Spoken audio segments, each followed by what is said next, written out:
አሁን እንግዲህ መስመር ላይ የሚገኘው ጋዜጠኛ ፋሲል ለገሰ እንዲሁም አቶ ሽሎሞ አብሮኝ ይገኛሉ። ጤና ይስጥልኝ ጋዜጠኛ ፋሲል።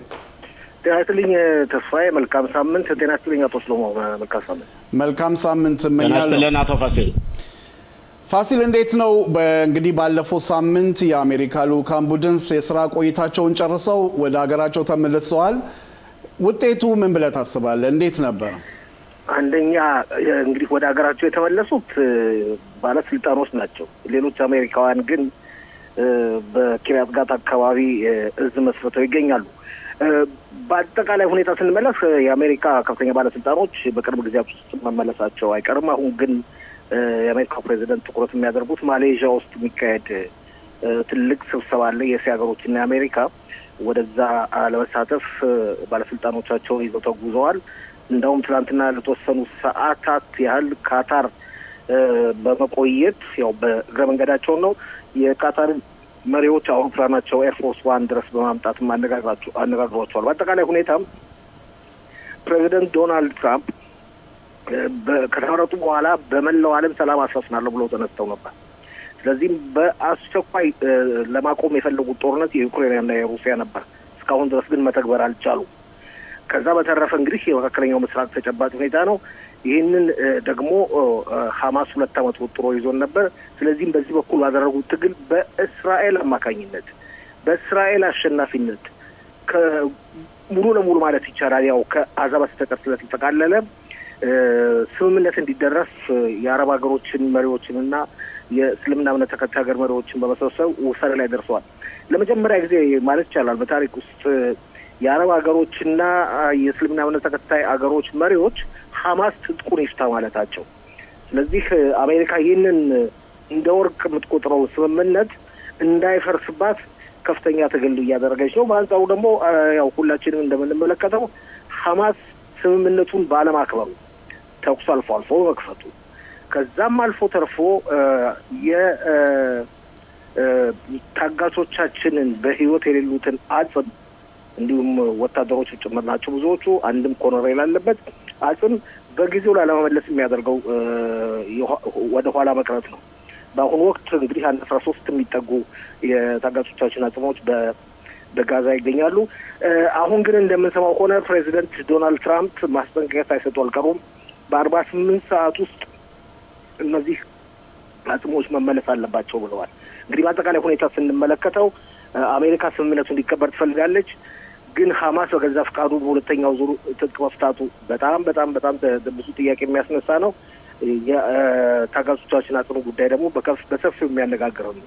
ከዚህ በተጨማሪ መጠቆም ፈልገው በህይወት ያሉ ታጋቾች የመጨረሻዎቹ 5 የሚሆኑት ሆስፒታል የነበሩት በዛሬው ዕለት ወደ የቤታቸው መመለሳቸው በቤተሰቦቻቸው አካባቢና በዘመዶቻቸው እንዲሁም በመላው እስራኤል ዘንድ ከፍተኛ ደስታን ፈጥሯል።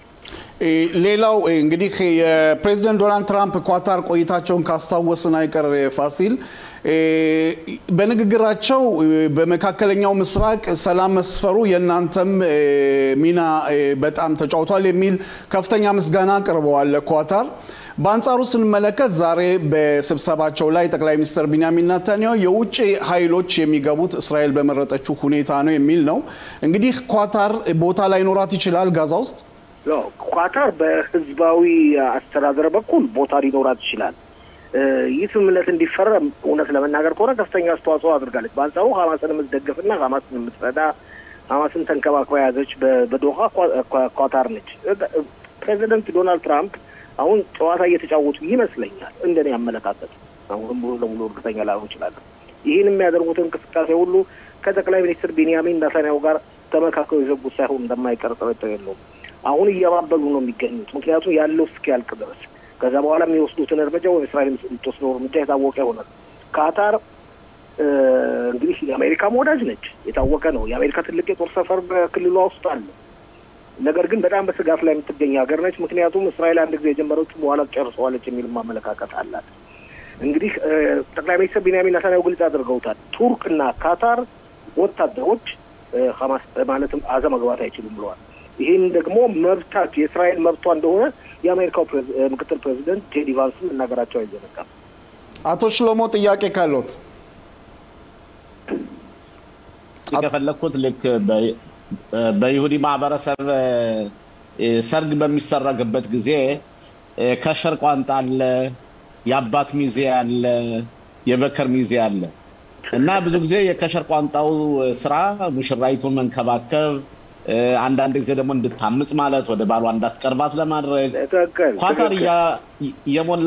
ኳታር እየሰራች ያለችው አሁን ሙሽራይቱ እንዳትቀርብ ነው አባት ሚዜው ደግሞ አሜሪካውያኖች የለማሸማገል ይሄን ሁሉ ያደርጋሉ ግን ቢሆን ዞሮ ሙሽራይቱ ወይ ፍንክች እኔ ቤተሰቦችን ለቅቼ አልመጣም በቅሎም እንኳን ቢሰጧት ፈረስም እንኳን ቢያሳዩት መኪናም ቢሰጧት ተሳፍረሽ ነይ ባክሽ ወደ ባልሽ ብሏት ነው እኔ ምንም አልለቅም ይያለች ነውና አሁን ሐማስ ያለበት ሁኔታ ተፋሰለ ይሄ ነውና መጨረሻ ላይ ምን ይሆናል ታስባለህ ይኸውልህ አቶ ስሎሞ አንተ ነው ታውቀው ነው አንተም ፖለቲከኛ ነህ ከዚህ በተጨማሪም ታሪክን ታውቃለህ አሁን ያለው ተጨባጭ ሁኔታ በጣም ለየት ያለ ሁኔታ ነው በአንጻር ውስጥ ተመለከተው እስራኤል እቺን ከምታከል ምንድነው የምትባለው ጋዛ በጣም አነስተኛ ቦታ 53 እጁ በእስራኤል እጅ ነው ያለው እስራኤል ያን ቦታ በፍጹም አልለቅም ብላለች ስምምነቱ ካልተከበረ ስምምነቱ ማለትም በሁለተኛው ዙር ላይ ገና ሁለተኛው ዙር ላይ ቋል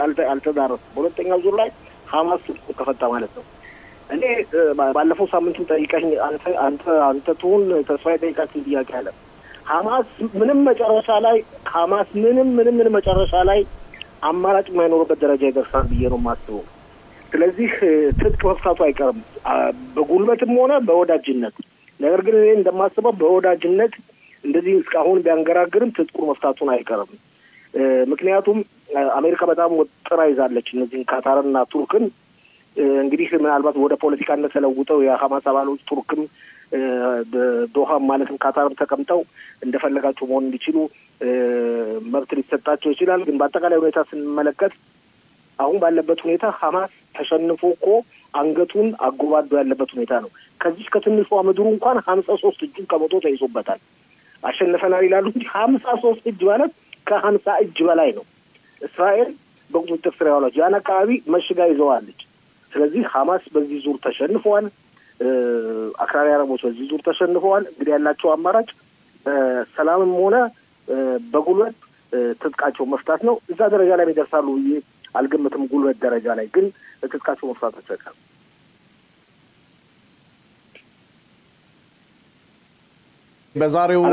ዛሬ ዘገባ ላይ የሚወጡት አንዳንድ ዘገባዎች የማይተኛው ሞሳድ በአውስትራሊያ ጀርመን እና ግሪክ መጠነ ሰፊ የሆነ የሽብር ጥቃቶችን አክሽፏል ከጥቃቱ ጀርባ ኢራን እንግዲህ የኢራን አብዮታዊ ጥበቃዎች ከፍተኛ አዛዥ ሳርደር አመር አሉበት ይባላል የኢራንና የእስራኤል ሁኔታ ምን ሊሆን ይችላል በዚህ ሁኔታ በአሁን ሰዓት እንግዲህ ኢራን ፊቷን ወደ ኤሮፓና ወደ ተለያዩ የእስራኤሎች ክፍል እስራኤሎችን ለመጉዳት የምታደርገው ሙከራ ይሄ ነገር ወዴት ይወስደናል ብለህ ታስባለህ ፋሲል ተስፋዬ ኢራንና በእስራኤል መካከል ያለው አለመግባባት ተጀመረ እንጂ አላለቀም እንዳውም እስራኤል ሁለተኛው ዙር ጥቃት ፈጽማለች ሁሉ የሚል ግምት አለ በብዙ ዘንድ ኢራን እስራኤልን ለመጉዳት አሜሪካን ለመጉዳት ባለም ዙሪያ የምታደርገው እንቅስቃሴ ጊዜ ማጣቋረጥ በተለይም ብዙ የእስልምና እምነት ተከታዮች አሉባቸው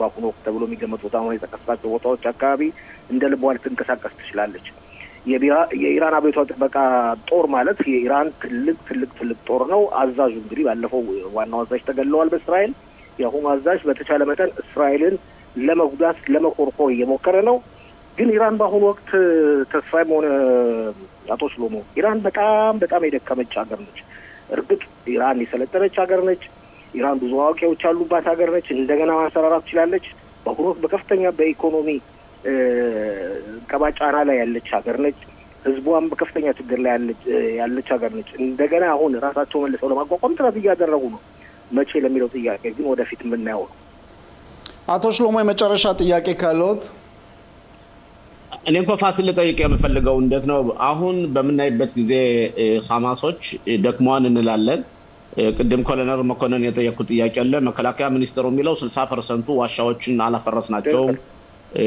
የሚል አባባል አላቸው ይሄን እንዴት ታያለው ሁለተኛው ጥያቄ አተያይዞ ሐማስ ከእስራኤል ጋር ሰርተዋል ብሎ የጠረጠራቸውን ሰዎች በሜዳ ላይ በመደብደብ በመግደል በመውገር የሚገርምህ የሚወጡት ቪዲዮዎች በጣም የሚያሰቀቁ ናቸውና ግን የዓለሙ ማህበረሰብ አሁንም ቢሆን ጸጥ ብሏል እኛን ያወግዙናል ግን እስበራሳቸው እንደዚህ ሲፋጁና ግን ጄኖሳይድ ሲያደርጉ በራሳቸው ላይ ዓለሙ ዝም ብሎ ያን እንዴት አየኸው አቶ ፋሲል ይሄ አቶ በዚህ ሊጀምርና በጣም ነው ያሳዝነው የዓለም ህዝብ ይሄን ነገር ችላ ማለቱ አለመመልከቱ ጦርነት በነበረ ጊዜ እስራኤል ተደበደባለች ይያለ ሲያሽካብጥ የነበረ ህዝብ አሁን በመሃል መንገድ ላይ በገበያ ላይ ሁሉ ባለም የሚሰለፈው ሰው ሁሉ ማለት ነው ሰልፈኛ ሁሉ ያሰልፋል አሁን ምን ማለት ሰልፍ የለም አሁን ምንም አይነት እንቅስቃሴ የለም አልፎ በተለያዩ ቦታዎች ሰልፍ ማድረግ አሁንም እስራኤል ጄኖሳይድ ነው እንጂ የሚሉት